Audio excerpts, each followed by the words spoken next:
आज रिजल्ट आया है, पूरे जी, गोपालगंज में टॉप आए हो, कैसा लग रहा है?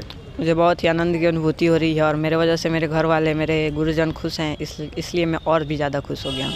कैसे तैयारी कैसे करते थे? वैसे तो परीक्षा नज़दीक नहीं था तो 6 से 7 घंटे पढ़ता था, लेकिन परीक्षा नज़दीक आया तो उससे भी ज़्यादा घंटे बढ़ा दिया। और मैं और मेरी बहन एक ही साथ में पढ़ते थे लोग, दोनों आदमी जुड़े हैं लोग। और कभी भी रात को नींद खुल गया तो पढ़ लेते थे लोग।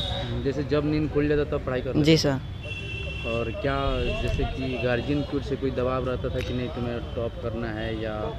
ऐसा कोई दबाव नहीं रहता था, क्योंकि उनका मानना है कि नंबर उतना मायने नहीं रखता है, टैलेंट तुम लोगों के अंदर होगा तो कहीं भी कुछ भी जीत सकते हो। इसलिए उन्होंने कभी मुझ पर दबाव नहीं बनाया कि तुमको टॉप आना है आना है। और मेरी इच्छा भी थी कि मैं टॉप करूं, और मेरे माता पिता। माइंड में कहीं ना कहीं सेट था कि हमें टॉप करना है? हाँ, मुझे टॉप करना है। क्या कोई मतलब दबाव था क्या, जैसे कि पापा आपके नहीं, टीचर थे, मैं तो इंस्पायर हुआ था संगम भैया से, जो पिछले सब साल के टॉपर रैंक 1 थे, इसी विद्यालय से टॉप किए थे। उन्होंने मुझे मार्गदर्शन भी दिया और इस वजह से मैं भी टॉप करने का सोचा। इसका श्रेय देना चाहते हैं? इसका श्रेय मैं अपने गुरुजनों भारत मणि सर, मनीष सर को देना चाहता हूँ, और अपने माता पिता जिन्होंने पूर्णतः सहयोग किया।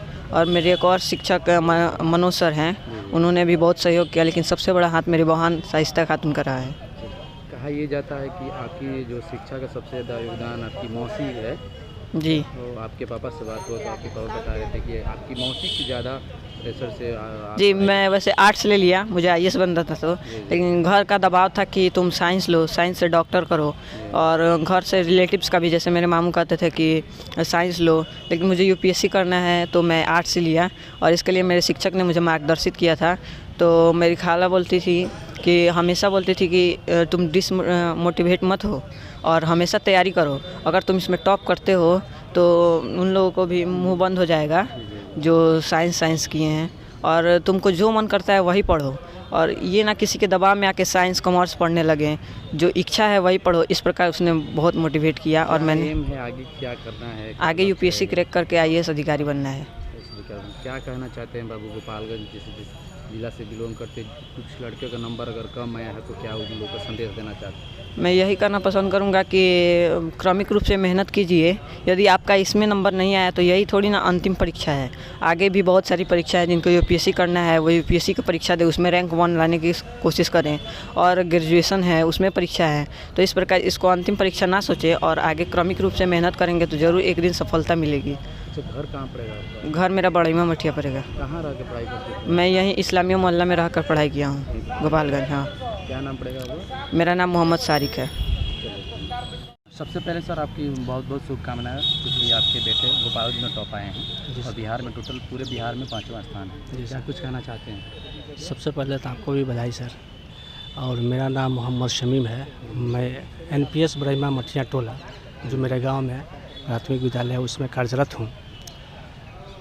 मेरा बेटा 5वां रैंक लाया है, इससे मैं बहुत प्रसन्न हूं। तो क्या कहिएगा सर, कितने देर तक पढ़ाई करते थे आपके? इनके पढ़ाई के मैं बता दूं तो इन लोगों को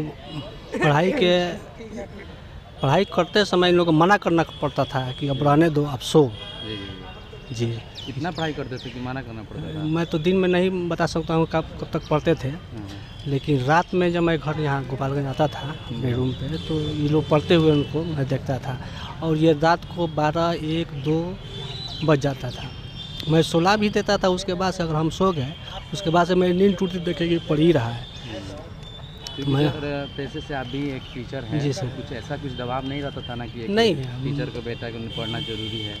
ऐसा कोई दबाव नहीं है, इसलिए कि इन लोगों के अंदर उतना ऊर्जा ही भर दिया गया था। अब शिक्षा के प्रति इन लोगों को बता दिया गया था कि लिए खुद जागरूक थे। मुझे कहना नहीं पड़ता था कि तुम लोग किताब लेकर बैठो, कोचिंग जाओ, स्कूल जाओ, पढ़ो। ये लोग सब अपने काम पूरे अपने समय से कर लिया करते थे। क्या आगे का जो लक्ष्य रहेगा सर, कितना आपका सहयोग रहेगा आपके बेटे को? आगे के लक्ष्य में तो मेरा पूरा 100% सहयोग रहेगा। ये लोग जहाँ तक पढ़ना चाहें, जो भी बनना चाहें, जहाँ जाना चाहें जा सकते हैं, मेरे तरफ से कोई रोक नहीं रहेगा। तो जिले के जो बाकी जो बच्चे हैं, अगर मान लीजिए कुछ रिजल्ट नहीं अच्छा है, उसके लिए उन लोग के लिए क्या सुझाव देना चाहते हैं? मैं उन लोगों से भी यही कहूँगा। सर आप टीचर भी हैं तो एक अच्छी सुझाव ताकि लोगों के पास पहुँचे तो उदास मतलब मायूस ना हो उन लोग। जी सर। क्या मैसेज देना चाहते हैं? तो मैं उन लोगों से बच्चों से यही कहूँगा कि वो लोग भी मेहनत करें और अपने जज्बा को कम न करें और लगातार मेहनत करते रहें। सफलता तो एक न एक दिन मिलना ही है। Thank you sir.